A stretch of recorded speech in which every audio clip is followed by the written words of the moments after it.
Assalamu alaikum warahmatullahi ta'ala barkatu. Barkanmu da warhaka da fatan muna lafiya. Ni ne Aliyu Ibrahim Haidar, founder and CEO of HFX. Kuma yau insha Allah za mu ɗora daga inda muka tsaya a karatunmu na Trading in the Zone na Mark Douglas, inda za mu ci gaba da chapter 2. A yau in Allah yadda za mu fara chapter 2. Wanda wannan chapter ɗin title ɗinsa shine The Lure and the Dangers of Trading, wato abin da yake jawo ra'ayoyi mu fara trading da kuma haɗarurrukan da suke ƙunshi a cikin wannan trading ɗin. Wato idan an ce lure ana magana ne akan abin da zai hilace ka kai wani abu ko kuma ya rinjaye ka, ya jawo ƙarfinka, ya ja ra'ayinka. So kowa akwai dalilin da yake kawo trading, amma most of us mun zo ne, ko in ce all of us mun zo ne don mu making kuɗi. Wani ya zama deluded by irin flashy lifestyle da ake nuna a Instagram da abubuwa makamantan haka, which is a bad mindset. Yana san cewa trading is a place where you can get all those things. So it's good idan mutum zai fara da trading ya tsarkake niyyar shi, ya kasance cewa ya sa a ran shi ba wani waje bane da zai zo zama miloniya a 'yan kwanaki kaɗan. So wannan kenan yana iya cin abin da ya taimake ni a trading. Ina tunanin a podcast ina da Muhammad Spedu I explain it that freedom na making kuɗi shi ya kawo ni forex, ba wai wannan flashy lifestyle ɗin ba. So Mark Douglas yake cewa in January 1994 I was asked to speak at a trading conference in Chicago sponsored by Futures Magazine.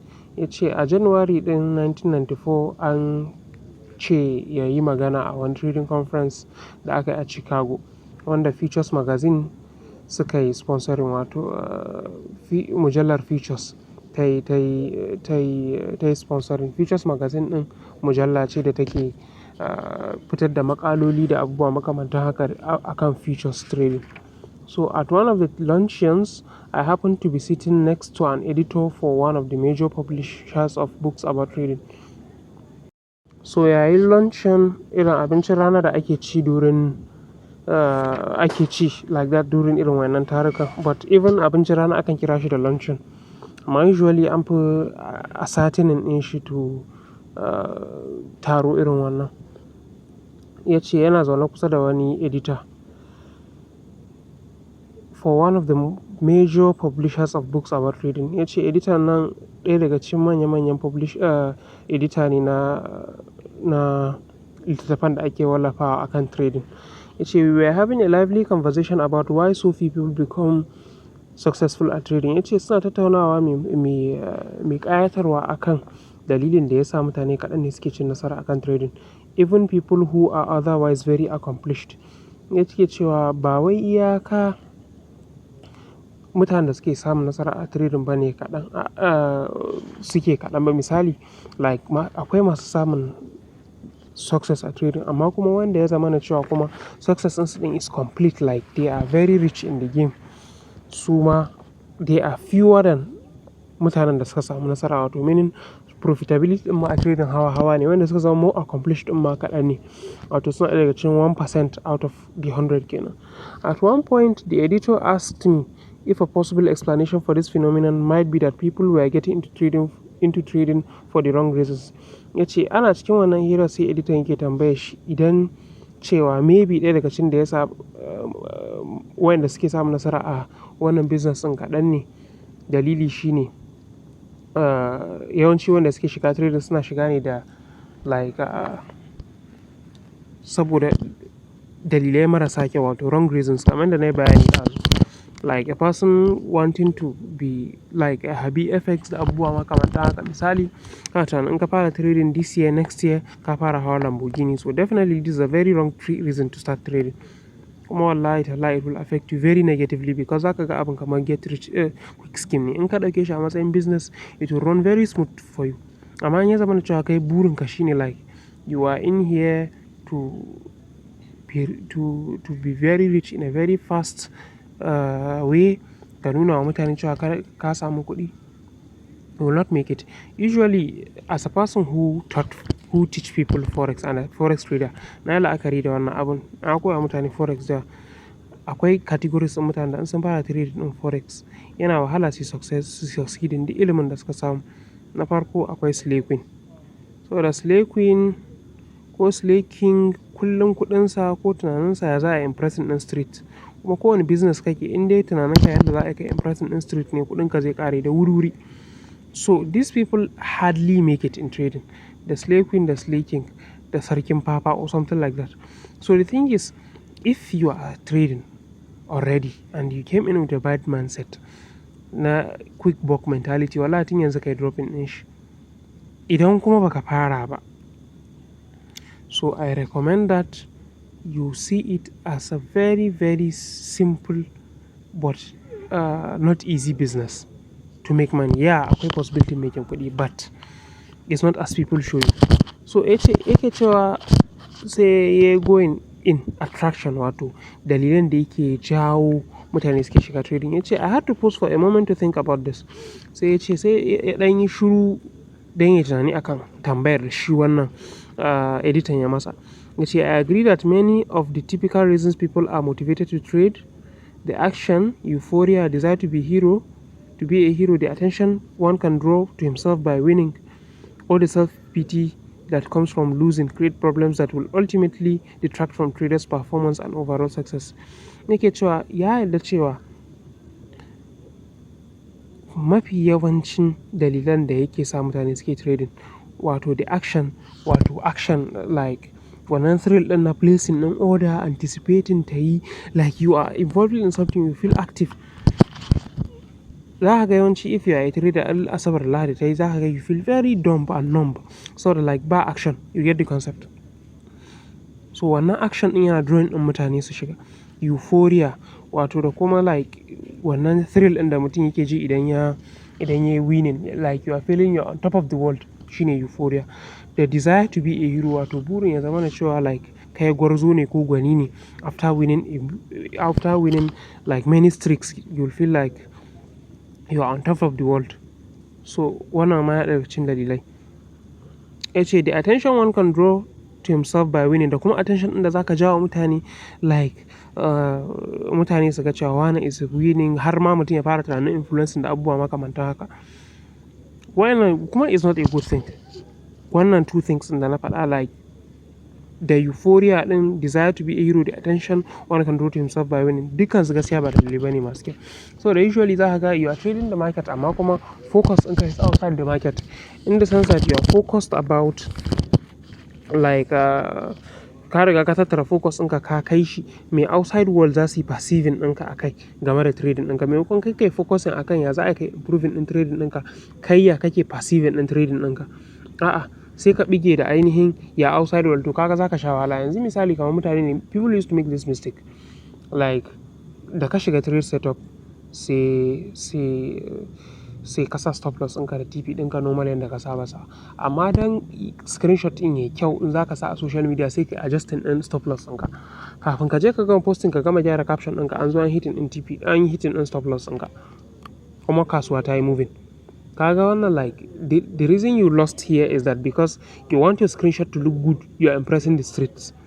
So basically in dai kana wani trading da wani dalili na wanda dalilin ba shine ka samu kuɗi ba, you are doing it wrong. Sincerely speaking, you have to do it to make money, and for you to make money you have to give trading what it wants, not what you want.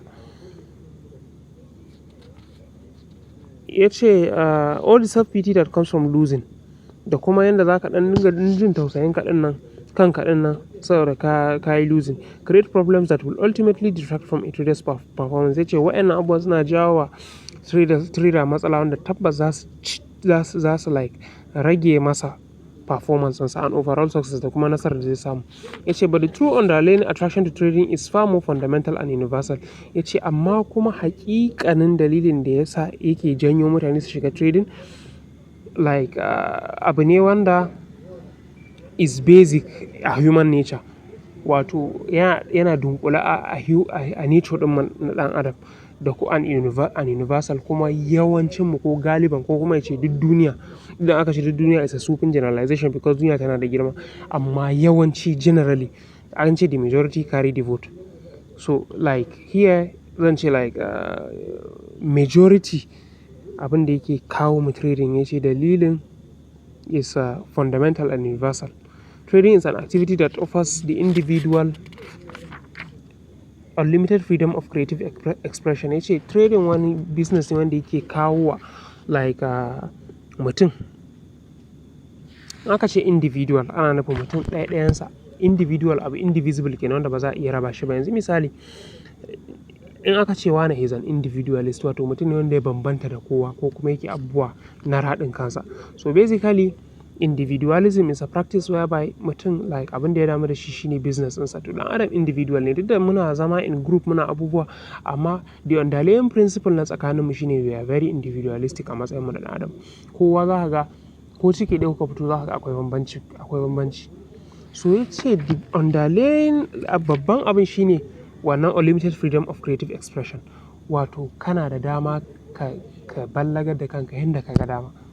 In ka ga dama ka zana layi yanda ka ga dama, in ka ga dama ka shiga entry da safe, in ka ga dama ka shiga da rana. Duk duniya ba business ɗin da yake ba mutum wannan 'yancin kamar trading. Duk duniya. And sometimes like you will create a trading plan that suits you, and at the end of the day you will end up making money. Ka gaya min wani industry ne yake ba wa mutum wannan opportunity ɗin. So ni kaina abin da ya kan trading was that kana kulle a ɗaki, kana abinka, babu wanda ya san kana yi. You are making money in private. Nobody knows. And you are free to do what you like. Though akwai wasu abubuwan da even if you like them, you have to keep them aside for you to be successful. Yake cewa a freedom of expression that has been denied most of us for most of our lives. Ya ce wato freedom of expression ɗin da aka hana yawancinmu most of our lives, wato most part of our lives, wato tun bayan da ka fara wayo, ka fara tatata ake ce maka bari. Wato most of your life is full of bari. Kuma galibanmu haka muka tashi. Don most of us mun tashi da kwaɓo. So definitely most of us, most of our lives an hana mu 'yanci da yawa na yin abin da wani daidai ne wani ba daidai ba ne. Yake cewa of course the editor asked me what I meant by this. Ya ce tabbas da na gaya editor ɗin wannan dalilin, sai ya tambaye ni me nake nufi da haka. I explained that in the trading environment we make almost all the rules. Ya ce sai na mai bayani cewa a trading environment yawancin dokokin mu muke kafa su. This means there are very few restrictions or boundaries on how we can choose to express ourselves. Ya ce haka yana nufin akwai restrictions kaɗan da kuma boundaries da za mu iya like da za mu iya expressing ɗin kanmu. Wato kangen yanda za ka ballagar da kanka, ka expressing ɗin kanka kaɗan ne a trading industry. Ya ce of course there are some formalities such as having to become a member of an exchange to be a floor trader, or meeting the minimum financial requirements to open a brokerage account if you are an off the floor trader. Yake cewa tabbas akwai formalities irin su sai ka zama member of an exchange to be a floor trader. Misali in kana trading a Chicago Board of Mercantile Exchange, sai ka yi register sannan za ka dinga trading a wannan floor ɗin misali. Ko kuma like Nigerian Stock Exchange, sai ka yi register za ka zo ma kana wannan, ko New York Stock Exchange sai ka register, kuma sai ka like kafin ka zama member sai ka yi register. Ya ce kuma sai ka yi meeting ɗin financial requirements. Misali idan za ka buɗe account, idan if you are an off the floor trader kamar mu kenan, like bayan buɗe broker sai ya zama na cewa akwai minimum deposit. To yanzu minimum deposit ɗin ma yana ƙara zama kaɗan. Dan akwai broker ɗin da you can deposit less than $1 wallahi. Less than $1 kamar su derib.com. But otherwise, once you are in a position to start trading, the possibilities that exist for how you go about doing it are virtually limitless. Yake cewa amma kuma bacin waɗannan limitations ɗin, da zaran ka cika abubuwan da kake buƙata kafin ka fara trading, possibilities ɗin da suke existing na yanda za ka yi trading ɗin like suna nan bila nihayatin, suna nan they are virtually limitless. Yake cewa I went on to give him an example from a seminar I attended several years ago. Sai ya ce da ci gaba da mai bayani ina ba shi misalin wani misali da na samu a wata seminar da ya attending shekarun da suka gabata. Someone had calculated that if you combine bond futures, bond options and the cash bond markets, there will be over 8 billion possible spread combinations. Yake cewa like wani ya taba zama yayi lissafi in kai combining ɗin bond futures, wato futures na bond kenan da bond options kenan na bonds da cash bond markets, cash bond market kenan na bonds. There will be over 8 billion possible spread combinations, wato akwai over 8 billion spread combinations, kawo kusan adadin mutanen duniya kenan. Wato in every second across wa'annan market ɗin ana samun canji different combinations, to kuma wallahi abin yanzu ya ninka ya baka. Saboda yanzu misali bayan forex currencies akwai su stocks, su Nasdaq, akwai synthetic indices, akwai crypto assets, akwai commodities, akwai suna nan bila nihayatin, kuma currency pairs ɗin nan ga su nan birjik, financial instruments ɗin nan ga su nan, time frames ga su nan, sai wanda ka zaɓa. Kaga like here you have like unlimited supply of possibilities a hannunka. Yake cewa now add the timing considerations based on how you read the prevailing market conditions. Zai ce yanzu ka hada da timing considerations, wato time frame ɗin da na yi magana akan yanzu kenan. Yanda kake reading ɗin market conditions, wato ya danganta da time frame ɗin da kake amfani da shi. And the various ways to trade become virtually limitless. Yace idan kai adding ɗin timing considerations da waɗannan combinations ɗin na baya, za ka ga hanyoyin da mutum zai yi trading they are virtually limitless. Suna da yawa, birjik suke. Yake cewa the editor paused for a moment and asked. Sai editor ya dan tsaya for wani lokaci ya tambaya. But why would having access to such an unrestricted environment result in fairly consistent failure? Yake sai editor ya dan tsaya ya tambaye shi, to me yasa gashi muna da access to irin wannan environment ɗin da ba restrictions, kuma gashi akwai opportunities kala-kala, sai kuma hakan ya ja constant failure? Wato daɗi ya yi yawa to the extent that like me ma zai sa mutum ya losing. Ya ce I answered, sai na answer, because unlimited possibilities coupled with the unlimited freedom to take advantage of those possibilities present the individual with unique and specialized psychological challenges. Sai ya ce sai na ba shi answer, saboda samun possibility marasa adadi haɗe da samun 'yanci mara iyaka domin amfana da waɗannan possibilities ɗin suna bijirowa da mutum. Wato waɗannan unlimited possibilities ɗin idan aka haɗa su da unlimited freedom suna bijirowa da mutum da unique and specialized psychological challenges. Wato wasu psychological challenges ne na musamman wanda suke buƙatar ƙwarewa na farko kenan, kuma like ba mu saba ganin su yau da kullum ba. Yanzu ne kamar kai da baka taɓa shiga cockpit ɗin cikin jirgi ba misali, wato inda ake tuƙin ɗakin da pilots, da ka shiga sai ka ga like kana cikin wannan cockpit ɗin aka ce kai zaka tuƙa wannan jirgin, ga buttons kala-kala, kuma wannan jirgin tuƙa shi gives you the ability to fly, ka tashi a sararin samaniya kamar tsuntsu. Ka gaya min ba za ka rikice ba, baka taɓa tuƙa jirgi ba. Wato akwai unlimited possibilities to how high you can go na farko, kuma aka baka 'yanci aka ce kai yanda ka ga dama. To haka trading yake. Kamar yanda akwai buttons bila nihayatin a cikin wannan cockpit ɗin, to kai ma haka a trading akwai like buttons waɗanda sun fi na wannan cockpit ɗin yawa. They are numerous. So that is it. Yake cewa like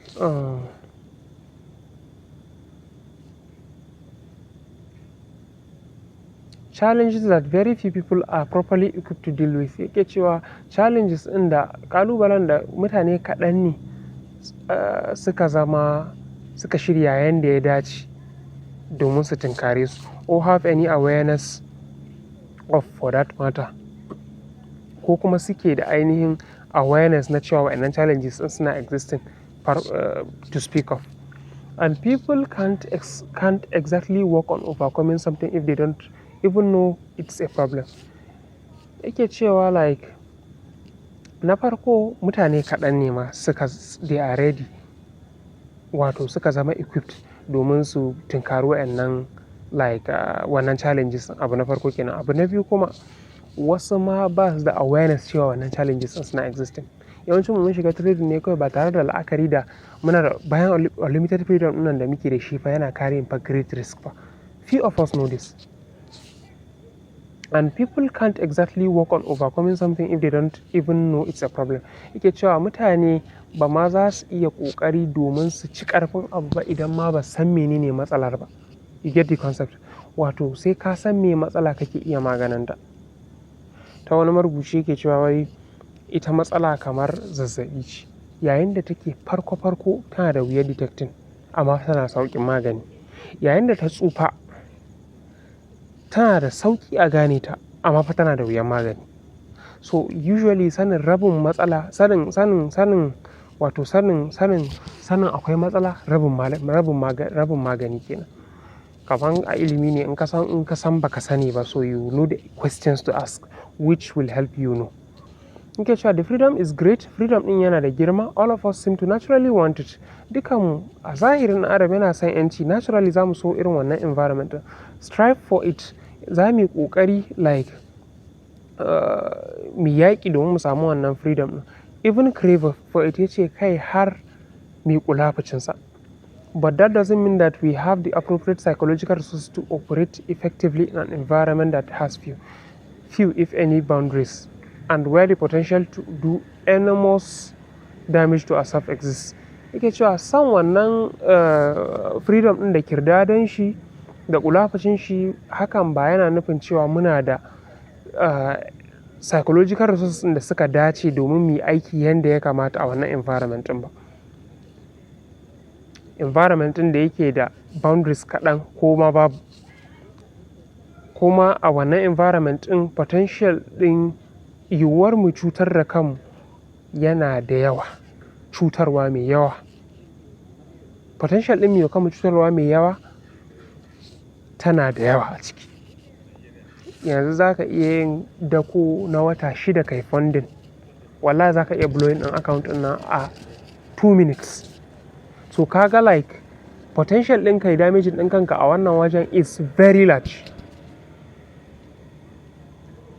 Yace almost everyone needs to make some mental adjustment. Yace kusan kowa yana buƙatar ya making ɗin wasu mental adjustment, wato wasu gyare-gyare regardless of their educational background. Ba tare da la'akari da educational background ɗinsa ba. Trading ba ruwansa da yanda ka iya turanci. Wallahi ba ruwan shi da kake ci a makaranta. Is a mental game, ba game bane yanda yake testing ɗin how you can memorize stuff, how mentally mature you are, intelligence, or how successful they have been in other endeavors. Yake cewa intelligence ɗin kama ba ko da shi yake play a role a trading ba misali. Tunda intelligence kala-kala ne. Akwai emotional intelligence, akwai social intelligence, akwai intelligent quotient. Akwai wanda za ka ga socially he is very good with people, social intelligence kenan. Akwai wanda za ka ga emotionally he is very good emotionally. To wanda yake da wani emotional wannan ɗin za ku ga he can thrive in trading more than wanda yake da ƙwaƙwalwa ta yin tunani da bincike da abubuwa makamanta haka. Or how successful they have been in other endeavors, ko kuma yanda ka ci nasara a wasu abubuwan. Yace the kind of adjustments I'm talking about have to do with creating an internal mental structure. Yake cewa like adjustment ɗin da yake bayani akai su ne like adjustments ɗin da za ka yi making don kai creating ɗin internal mental structure. Na yi bayani a podcast cewa trading is an unstructured business. Wato trading wani business wanda bai da like abubuwan da za su katange ka. So you have to create them yourself. So kuma bayan creating ɗinsu sai ka zama kana discipline ɗin following ɗin. So you have to create internal mental structure. Kaza daidai ne, kaza ba daidai ba ne. Za ka koyi kwaɓar kanka a inda babu kwaɓo. It's very hard, but you have to do it. You have to stick to your trading plan. You have to stick to your journaling. You have to stick to many things that provides the trader with the greatest degree of balance between the freedom to do anything and the potential that exists to experience both the financial and psychological damage that can be a direct result of that problem freedom. Yake cewa sai ka providing wa kanka wannan mental structure ɗin da zai baka damar kai balancing tsakanin 'yancin da kake da shi na ka yi komai da kuma potential ɗin da yake existing, wato possibility ɗin ka kai damaging ɗin kanka psychologically da financially. So sai ka zama kai striking ɗin balance between these two. Saboda wayannan psychological damages ɗin suna zuwa ne saboda 'yancin da aka baka. So idan baka iya balancing ɗin 'yancin ba, ya zama da cewa like ka yi amfani da 'yancin yadda ya kamata ba tare da ka yi violating boundaries ɗinka ba. So you will incur damages upon yourself. Yake cewa creating a mental structure can be difficult enough, especially if what you want to instill is in conflict with what you already believe. Yake cewa creating a mental structure yana da wuya, musamman idan ya zama na cewa abin da kake ƙoƙarin ka tirsasa kanka ka yi ya ci karo da abin da ka riga ka yarda da shi. Yake cewa but for those of us who want to be traders, the difficulty of creating the appropriate structure is invariably compounded by a backlog of mental resistance that starts developing at the very early stages of our life. Yake cewa amma yawancinmu waɗanda muke so mu zama traders, wahalar creating ɗin wannan structure ɗin da ta dace ya taso ne, ko kuma abubuwan da ya ƙara musu ƙarfi zai ƙara wa like creating wannan mental structure ɗin wahala shine like yanda muka tashi da mental resistance tun muna yara.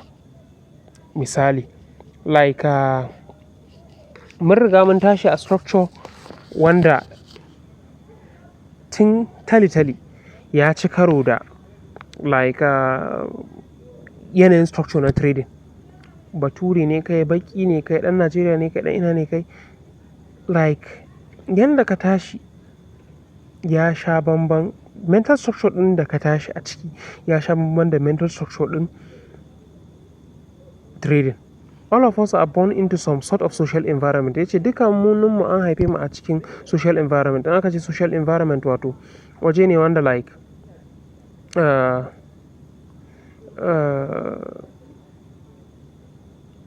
waje ne na cuɗanya da mutane. Kuma social environment yana buƙatar hierarchy.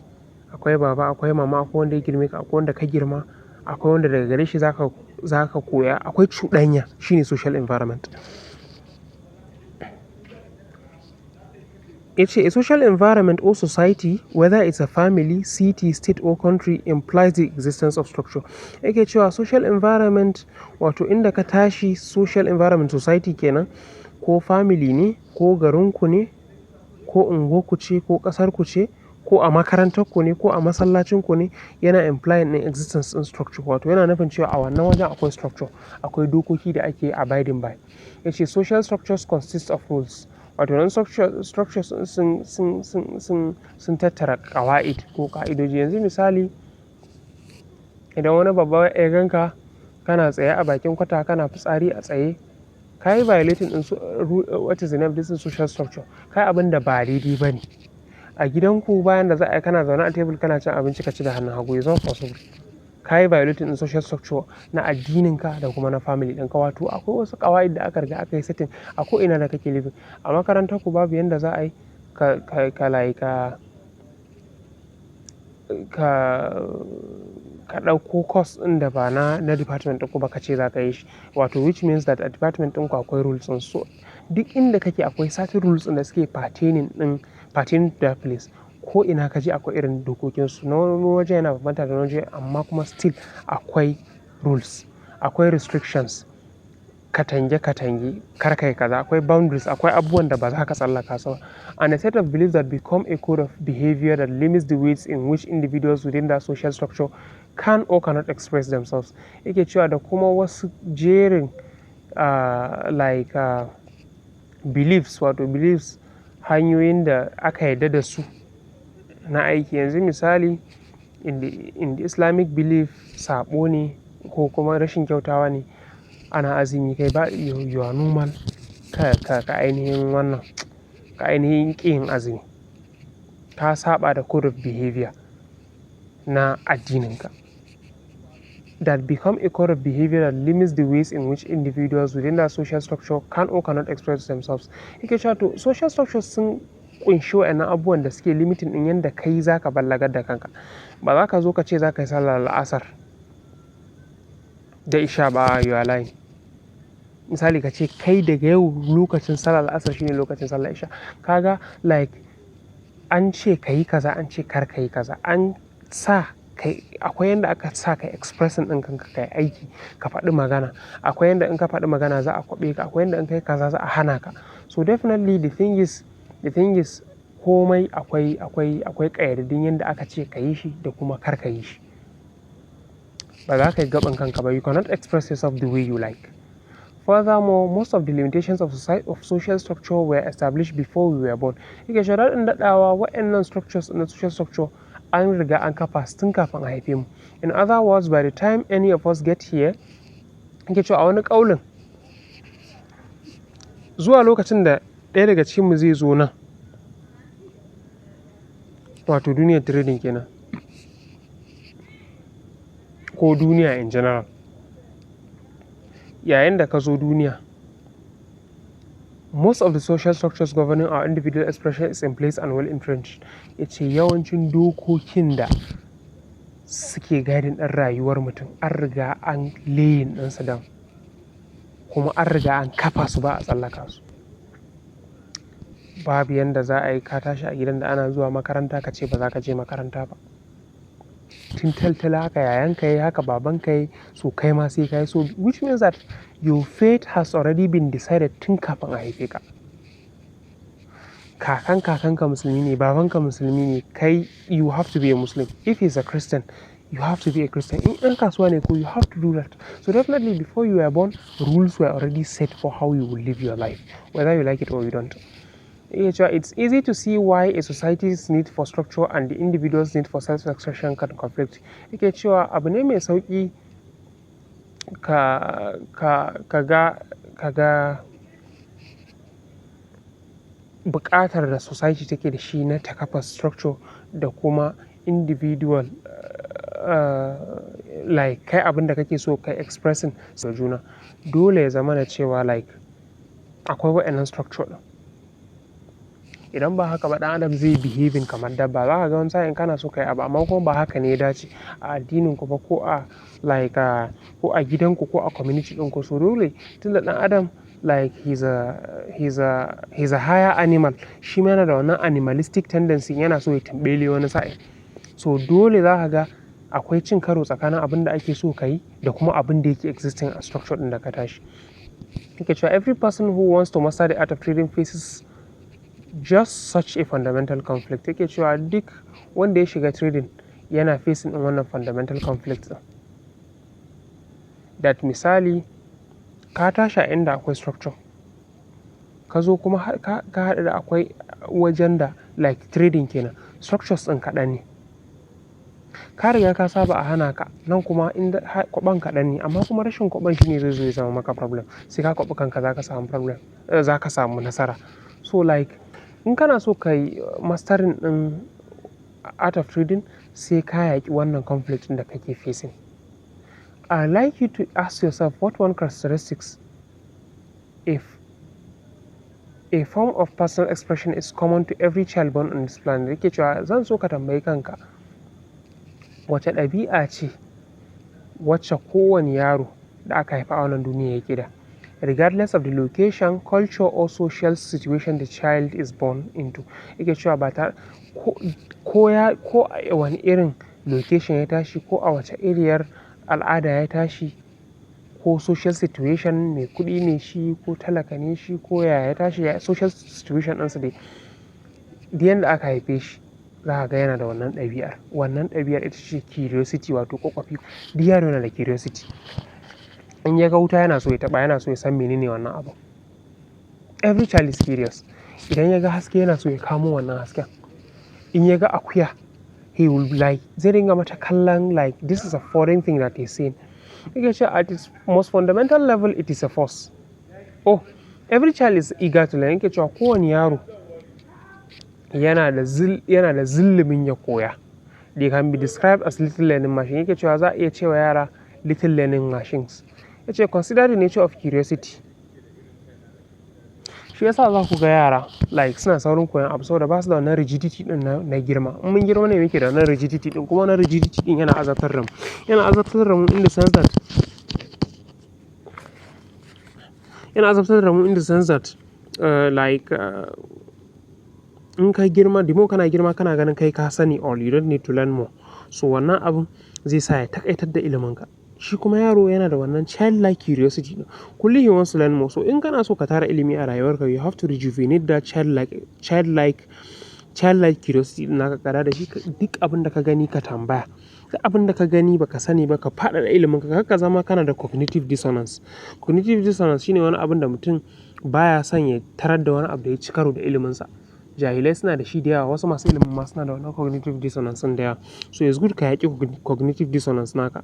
Kai ƙoƙari ya zama na cewa you are always curious to learn more. You get the concept? So ka dara childlike self ɗinka. Kullum kai ta bincike. Yace at its most fundamental level it is a force. Consider the nature of curiosity. Yace mu yi la'akari da yanayin curiosity. Yake cewa at its most fundamental level it is a force. Yace idan muka wawware abubuwan da suke sama shi muka je ƙololuwa menene curiosity, za mu kula cewa is a force. Wato wata ƙuwa ce. More specifically it is an inner directed force. Yake cewa zahiran ma it is an inner directed force. Wato force ne wanda yake daga ciki yake ɓuɓɓugowa. Daga cikin mutum yake ɓuɓɓugowa ba daga waje yake ba. You get the concept? Sai ka kalla abu, in ka ga abu misali daga zuciyarka, wannan interest din na kai learning more about it yake zuwa. To curiosity daga mutum yake zuwa. Kuma like we choose what we are. Mu kan ba mu sani ba. In most cases that me dalilin da yasa muke son kaza, me dalilin da yasa ba ma son kaza. Shi yasa is a very good practice kullum kai ƙoƙari ka dinga sanin kanka. Me yasa kake magana kaza? Me yasa kake son sa riga kaza? Me yasa kake son kala kaza? Wallahi akwai wani littafi na Sigmund Freud. In ka karanta wannan littafin, har dalilin da yasa kake son kalar da kake so za ka sani. So da yana maka bayani ne akan who you are as a human being at the most fundamental level. In kai comparing developmental stage ɗinka tun kana yaro. A'a maybe mamanka ta taɓa ma wani abu kana ƙarami, maybe kana wata kaza, a'a babanka kaza. The thing is komai yana da dalili. Amma kuma shi curiosity wani abu ne wanda da shi ake halitta ka a cikin zuciyarka. Kowa Allah yana sa masa abin da yake zama curious about. Ni tun ina ƙarami abin da nake curious about is computers da kuma yanda ɗan adam zai dinga tashi sama. Har gobe ina da wannan dream ɗin, ya za a yi ɗan adam duk da an like you will be flying. Yanzu akwai jets da ake fixing, mutum ya fixing a jikinsa ya dinga tashi sama.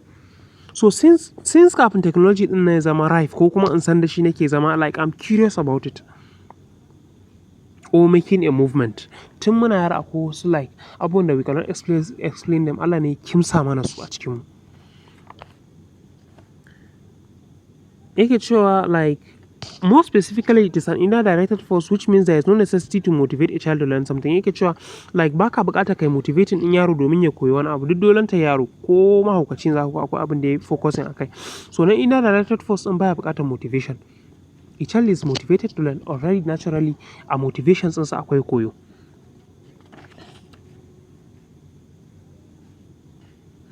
Left on their own, yace idan an ba su yara da kansu, children will naturally explore their surroundings. Naturally za su explore ɗin inda suke zaune. What is more, yake cewa daɗa this inner directed force also seems to have its own agenda. Yake cewa wannan inner directed force ɗin shi kansa yana da agenda tashi ta kansa. Wato wannan abin da Allah ya kimsa maka ɗin yana da agenda tashi ta kanshi. Wato it wants to achieve something. In other words, even though all children are curious, yake cewa za mu iya cewa duk da duka yara are curious, not all children are naturally curious about the same thing. Sai ke cewa ba duka yara bane suke curious akan abu guda ɗaya. Za ka ga tun muna yara interest ɗinmu sun bambanta. Ko Hassan da Hussein, wani akwai abin da yake so, wani akwai abin da yake so. So the thing is akwai bambance abin da muke so. Kowa akwai yanda Allah ya kimsa masa ya yi nashi. Saboda like for us to make the world a beautiful place. Mene Bature yake cewa a beautiful garden has different colors. different flowers and different colors. Idan aka ce kowa curiosity din shi ɗaya, duk zamu tashi bai ɗaya, kowa ya zama likita ko kowa ya zama soja. So for the world to be a beautiful place, we have to have different curiosities. There's something inside each of us that directs our awareness. Yake cewa a cikin mu akwai wani force da yake directing din wannan din mu, like yake directing din kulawar mu.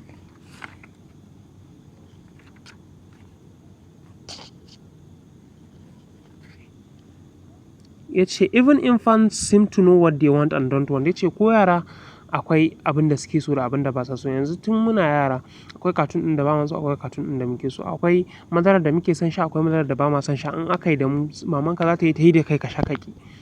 Tun kana jariri wani sa'in fa. Akwai kayan da in an sa maka, so wannan abun like is naturally ingrained upon us. Kamar wani programming ne wanda Allah yake halittar mutum da shi kawai already. Yace when all adults encounter this unique display of individuality expressed by an infant, they are usually surprised. Yake cewa yayin da manya suka ci karo da wannan abu da yara suke nunawa na musamman, yadda suke nuna individuality ɗinsu, suna mamaki. Wato shi ɗazu na yi magana akan individuality, kowa is an individual. Like kowa akwai inclinations ɗinsa. Shi yasa za ka ga like we are living in a society da ake expecting kai behaving kaza, like muna da wani bad abu a nan, especially a northern Nigeria. Ana suppressing ɗin individuality ɗin mutum. Za ka kai maybe a gidanku ka tashi kowa likita ne. In ka ce kana so ka zama lawyer, zai zo ya zama issue. In ka ce artist kake so ka zama, zai zo ya zama issue. So ana suppressing individuality ɗin mutane a ƙasar mu sosai. In a unguwarku yan layin ku yawancin su like 'yan kasuwa ne, in kai ɗan boko ne, to kallon da za a dinga maka, kallon tsangwama ma za a dinga maka. Talk less of ku fara zama da mutum kuna magana. This is natural. Kuma for the world to grow, we have to embrace this individuality. Yake cewa like so idan manya suka tarar da wannan expression ɗin da yara suke yi tun suna ƙanana, tun ba san kansu ba, su expressing su ga abin da suke so, ga abin da suke so, ga abin da ba sa so, sai su zama they are surprised. They assume that infants have nothing inside of them that makes them uniquely who they are. Manya suna tunanin cewa yara ƙanana ba su da wani abu a cikinsu wanda yake mayar da su yanda suke. Yake cewa how else would infants express their individuality than by what in their environment attracts or expels them. Yake cewa to ta yaya za a yi yara su expressing ɗin wato kasancewarsu su na daban ne, ba ta hanyar abin da yake jawo su ko kuma yake kore su ba. Wato in this aspect yana so ya ce like yara suna expressing ɗin kansu ne,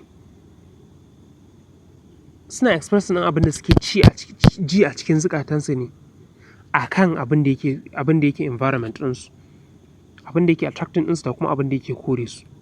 You get it? Yake cewa I call this the inner directed guidance, the force of natural attractions.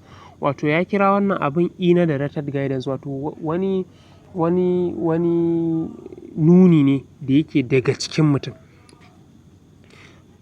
The force of natural attraction ko kuma force of natural attraction, wato like a cikinka ne, gashi dai a society a environment ɗin da kake ciki akwai kaza, amma kai za ka zaɓi me yake jawo attention ɗinka, kai za ka zaɓi me yake kore attention ɗinka. Yake cewa natural attractions are simply those things about which we feel a natural or passionate interest. Yake cewa natural attractions su ne abubuwan da muke jin natural ko kuma passionate interest a kai. Wato abubuwan da muke jin interest a kansu naturally ba tare da wani coercion ba. You get the concept? In the sense that naturally ba ka buƙata wani ya force ɗinka, kawai za ka ji kai yau miyar kuɓewa kake so. Har ka ce wasu za ka suna wautar in suna son abu ya fi komai kyau, sai ka ce duk duniya ba abin da ya kai miyar kuɓewa daɗi. So in this aspect yana bayani ne akan cewa like human beings have this thing. Attractions usually are natural. Wani sa'in ma ba mu iya bayanin me yasa muke son kaza because it's natural. Ours is a big and diverse world. Yace duniyar mu nan duniya ce mai girma kuma mai abubuwa mabambanta, diverse kenan. Yace and it offers each of us a great deal to learn about and experience. yake cewa kasantuwar ta hakan yasa take ba kowane daga cikin mu daman ya tunkari abubuwa mabambanta kuma ya koye su kuma ya experience ɗinsa in a different way. Perspective ɗin mutum shi ke shaping ɗin rayuwarsa, in the sense that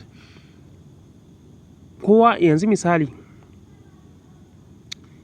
duk wanda suke sauraron podcast ɗin nan misali, ko akwai wanda zai yi experience ɗinsa, ko akwai wanda zai yi like kowa akwai wanda zai yi perceiving ɗin shi.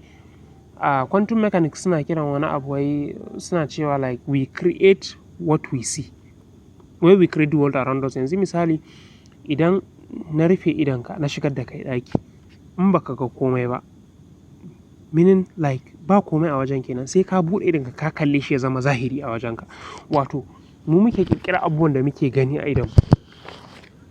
Akwai wani theory ma wanda ya explain abun nan, deeper Schrödinger effect. So the thing is duniyan nan gaba ɗaya is shaped by perspectivism.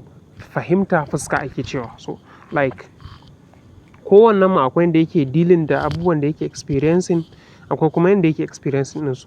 But that doesn't mean each of us has a natural or passionate interest in learning about or experiencing all there is. Yake cewa amma kuma hakan ba yana nufin cewa dukkan kowanne daga cikinmu ne yake da natural ko kuma passionate interest na koyan komai da yake duniyan nan. Ba kowa ne za ku ga yana da wannan passionate interest ɗin da komai zo gabansa yana so ya koya ba, sai ɗaiɗaiku, kuma wannan ɗaiɗaiku suna tara ilimi. Wani za ka ga few abu yake so ya koya. Wani za ku ga zaɓensa kaɗan ne, wani za ku ga zaɓensa da yawa ne. Yake cewa there's some internal mechanism that makes us naturally selective. Yake cewa a cikinmu akwai wani mechanism wanda yake sa muke zama naturally selective. Wato muna da zaɓe.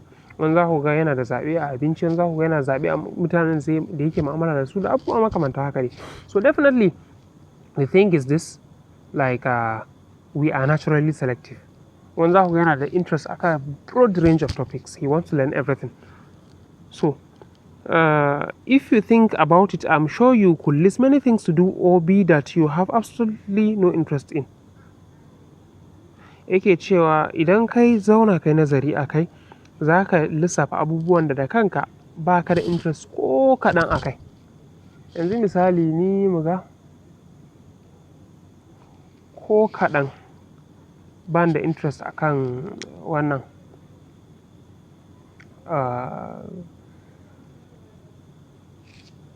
misali Olympic ko kuma Olympic Games misali a cups ɗin da ake bugawa a duniya, ko kuma Champions League. Sai dai in na ji ana hira in tambaya, ko kuma na dai koyi wani abu a tattare da shi, amma kuma wai irin huge strong interest ɗin no, I don't have it. Kowa akwai inda yake da interest a kai a rayuwa. Though I have a broad range of interest, ina son in koyi abubuwa da yawa, komai na gani usually ina ƙoƙarin na nago ilimi a tattare da shi. Amma that doesn't mean that I like everything. Yake cewa I know you could also make another list of things that you are only marginally interested in. Yake cewa na san zan iya yin wannan list ɗin kuma kai ma za ka iya. Yake cewa kuma za ka iya yin list ɗin abubuwan da interest ɗinka a kansu kaɗan ne, it's marginally. Finally you could list everything you have a passionate interest in. Yake cewa a ƙarshe za ka iya list ɗin abubuwan da kake da interest a kai. In aka tambaye ka kana son ka lissafa abubuwan da kake so, abu ne zai zo maka mai sauƙi, you can do it. Yake cewa of course the list gets smaller as the interest levels rise. Yake cewa tabbas list ɗin yana ƙara ƙanƙancewa yayin da interest level ɗinka yake rising. Wato like abin farko interest ɗinsa a kan shi ya fi na biyu da abubuwa makamantan haka. Kuma idan like kana ƙara samun interest a abubuwa waɗanda ba ka da interest a kan suna ƙara raguwa, you get the concept. Though duniyan nan na da faɗi, akwai abin da ma har ka mutu ba haka sai yana existing ba. Yake cewa where does this passionate interest come from? Yake cewa idan muka tambayi kanmu daga ina wannan passionate interest ɗin yake zuwa, wato irin interest ɗin wanda za ka ga kana da ƙulafushi a kai shi ne passionate interest. Yake cewa my personal view is that it comes from the deepest levels of our being. Yake cewa like view ɗinsa shi a ra'ayinsa, wannan interest ɗin yana zuwa ne daga ƙololuwar kasantuwar mu ta ɗan adam. At the level of our true identity, da level ɗin true identity ɗin mu wane ne mu, wannan abin shi yake assassin ɗin kai wane ne kai. Wato ɗan adam ba ya bambanta da suna ba ne, ko ya bambanta da ainihin kama, ya bambanta da ɗabi'u ne, character, kairos in ji Greek. So the thing is, the interest ɗinka da ɗabi'unka sun fi bambanta ka da next person more than sunanka, more than kamanninka. So da in an tashi tuna mutum da halinsa ake tuna shi. In most cases, a cikin masu hankali ba da ainihin wannan ba da ainihin sunansa ko da kamanninsa ba. Shi yasa ake cewa sanin hali ya fi sanin kama. Ake cewa it comes from the part of us that exists beyond the characteristics and personality traits we acquire as a result of our social upbringing. Ake cewa wannan abin ya zo daga part ɗinmu da yake existing gaba da characteristics ɗinmu da personality traits ɗinmu da ɗabi'unmu da kuma like personality traits, halayen da muke nuna wa duniya ko kuma ɗabi'unmu da muka same su ta hanyar yin cuɗanya da mutane, social upbringing kenan. Wato meaning that abin yana existing a jikinka tun kafin ma ka san daidai da ba daidai ba. Kuma shi ne yake taimakawa ma in most cases wajen shaping ɗin ɗabi'unka da halayenka da yadda kake kallon duniya. Meaning that is the basic building block. So sai ya shiga wani heading bayan ya gama bayani akan attractions ɗin da suke kawo mutum trading, sai shiga cikin dangers. So like yau karatun namu karatu ne wanda is more pertinent about human nature than trading. So yana so ya maka bayani akan basically who is a human being in his society, in his psyche, in his psychology, and human being at the developmental stage. Sannan sai a maka bayani akan trading. So yayi magana akan attractions, yanzu za mu shiga magana akan dangers ɗin da suke cikin trading. Yake cewa it is at the deepest level of our being that the potential for conflict exists. Yake cewa is at the deepest level of our being, wato yana cikin ƙwaƙwalwar da ɗan adam yake. Potential na conflict yana existing, wato potential na kaza ya ci karo da kaza yana existing. The social structure that we are born into may or may not be sensitive to those inner directed needs and interests. Yake cewa social structure ɗin da aka haife mu a ciki maybe yana iya kula ko kuma ya wasa rairai da wannan inner directed needs ɗin da interest ɗin mu. Maybe a gidanku an damu da like abin da kake so ko kuma kake so ka zama. Maybe kuma like nobody cares. Wato like akwai a cikin ɗan adam akwai potential na existence na conflict. Wato conflict abubuwa biyu masu ci karo da juna. Maybe za ka iya kana admiring ɗin mutum amma kuma still kana mai hasada. Gashi dai yana burge ka amma kana mai hasada. Maybe za ka iya kana son mutum kuma at the same time ba ka ganin girman shi. Maybe za ka iya gashi dai waɗannan abubuwan duka abubuwa ne wanda kusan sun ci karo da juna, amma kuma ɗan adam is a creature wanda akwai ambivalence a tattare da shi. Za ka iya kana tsananin ganin darajar mutum amma kuma kana ƙinsa. You respect him highly amma kuma you hate him. You get the concept? A cikin ɗan adam akwai great deal of like possibility da conflict. Akwai ambivalence. Yawanci muna so mu dividing ina son kaza ba na son kaza, kuma wallahi in most cases abubuwa da yawa muna da mixed feelings. Kawai dai don mu making things easier for ourselves ne muke like we are behaving as if we don't have mixed feelings while we have mixed feelings. Yake cewa for example you may have been born into a family of extremely competitive athletes. Yake cewa kila an haife ka a family ɗin mutanen da they are very good athletes, misali they are very good ƴan ƙwallo ne, maybe ita ce sana'ar gidanku, but feel passionate interest in classical music or art. Kuma sai ya zama cewa kai baka da interest akan wannan abu. Kai music kake so ko art. Wanda za ku ga a gidan likitoci aka haife shi amma lawyer yake so ya zama. Yanzu misali Fela Anikulapo Ransome Kuti, that revolutionary singer. He's a gidan doctors aka haife shi, yayansa babban doctor ne, har ministan lafiya ya rike. Amma kuma da aka tura shi ƙasar waje ya karanci likitanci da degree ɗin waka ya dawo musu.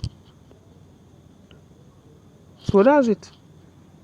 Yanzu misali what I studied is computer science, what my father studied is computer science. Amma the more I grew, the more I learned that da art na shiga da na fi haka, da psychology ko sociology na karanta ko philosophy na karanta, da like I could have been better than abin da na tarar ko na tashi a ciki. Yan gidan mai yawanci yan sciences ne. Da art na it could have been better. So the thing is akwai existence na conflicts a rayuwar ɗan adam. You may even have natural athletic ability. Yake cewa gashi dai an haife ka a gidan athletes in zaka iya ma zama na cewa you have athletic ability mai kyau. But no real interest in participating in athletic events. Is there any potential for conflict here? Yake cewa gashi an haife ka a gidan kuma like a jiki kana da jiki da gaɓoɓi irin na masu athletic ability kuma ya zama na cewa ba ka da ma interest akan abin. Yake cewa shin a nan wajen babu potential na conflict da yake existing, wato a nan wajen babu wasu abubuwa biyu da suka ci karo da juna? Eh akwai. An haife ka a gidan a cikinsu ka taso kuma jikinka ma irin na athletes ne. Zaka iya ƙwallo, zaka iya zama world footballer amma kuma kai ba ka da interest akai. Yake cewa in a typical family, most members will put a great deal of pressure on you to follow in the footsteps of your brothers. Yake cewa yawancin members na family za su put in pressure a kanka domin ka bi sahun 'yan uwanka, sisters or parents ko kuma iyayenka. Kuma wannan kuskure ne. It's very good a bar yaro ya bi inner directed force ɗinsa kawai ai guiding ɗin shi zuwa yanda zai achieving ɗin wannan abin ta hanya mai kyau. Shine abin da ya dace. Yake cewa do everything possible to teach you their ways and how to get the most out of your athletic ability. Yake cewa za su iya ƙoƙarin su domin su koya maka yanda suke yin abubuwa da kuma su koya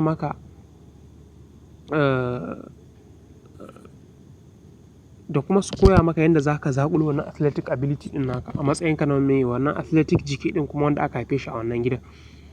Wanda kuskure ne. It's good like kai finding ɗin kai menene purpose ɗinka in life. Ba ko purpose ɗin baya iya zama ɗaya dukan. Kowa akwai abin da assignment ɗin da Allah ya ba shi. Kar ka zama ɗan abiyari ma sha kiɗa, ka zaɓi interest ɗinka.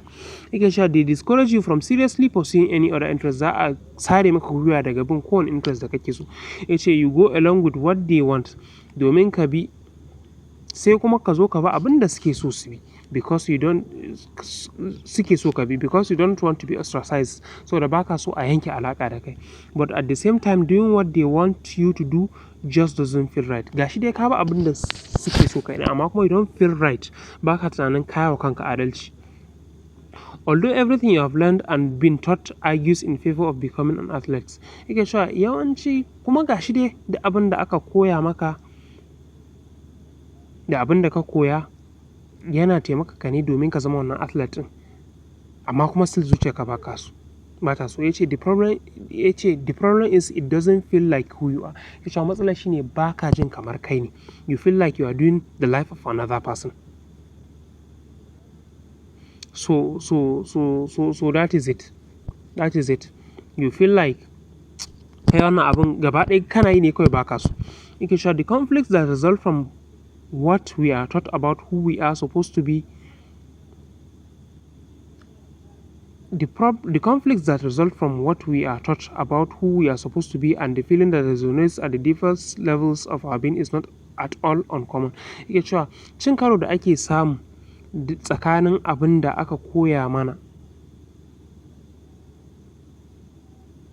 yanda aka koya mana, misali an koya maka ka zama kaza da kuma kai abin da kake so a rayuwarka, wato cin karon da suke ba wani abu bane bakon abu. Gashi dai abin da ake so ka yi kaza ne, kai kuma like kaza kake so ka yi. Dole wayannan abubuwan za su zo su ci karo da juna. Ko course ka karanta, course ɗin da kake so duk wahalarsa yana maka daɗi. So the thing is kai ga abin da kake so, kai kuma ga abin da aka koya maka. Ko ka iya abin da aka koya maka ɗin nan za ka ga akwai cin karo, ba ka jin daɗin sa yanda ya kamata. Ba wani bakon abu bane in ya zama na cewa an samu clash tsakaninsu. Okay, so I will say that many, if not most people, grow up in a family and cultural environment that gives little, if any, objective, non-judgmental support to the unique ways in which we feel compelled to express ourselves.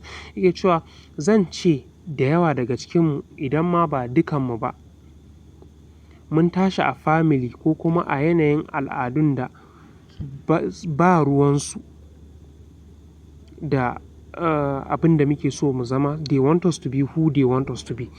Kuma like they are very objective like I don't know how to put it, like they are suna ba da non-judgmental support akan abin da muke so mu zama ko kuma abin da muke so mu yi expressing ɗin kanmu. Idan ka ce kai kaza kake so ka zama a family ɗin waɗanda ba abin nan suke son kaza ba, za a yi ta judging ɗinka, which means that ba mu girma a inda ake ba da non-judgmental support ba akan irin wannan abubuwa. So the thing is basically mun girma a inda ba ruwansu da abin da kake so ka zama, kawai kaza ake so kai ka zama, ba ruwansu da abin da kai kake so ka zama, kuma like they will be judging you akan abin da kai ka zaɓa kake so ka zama. Ba wanda zai baka support 100%. In most cases masu baka support ɗin kaɗan ne. Usually ko trader ka ce za ka zama, abin da kawai kallon ka ake yi, why will you be earning in such a way that like kuɗin gaibu ne, kuɗin kaza ne, like ka je kasuwa mana, a'a ka je office mana, a'a ka je kaza. People will be like ba ruwansu da kai me kake pursuing ko wasu dreams kake so ka pursuing. So mun yi lakin wannan support. So insha Allah za mu ci gaba next week kamar yadda muka saba. It will be dropping every Asabar in Allah Yadda. I will make sure that every Asabar da daddare this podcast is ready for you in Allah Yadda consistently.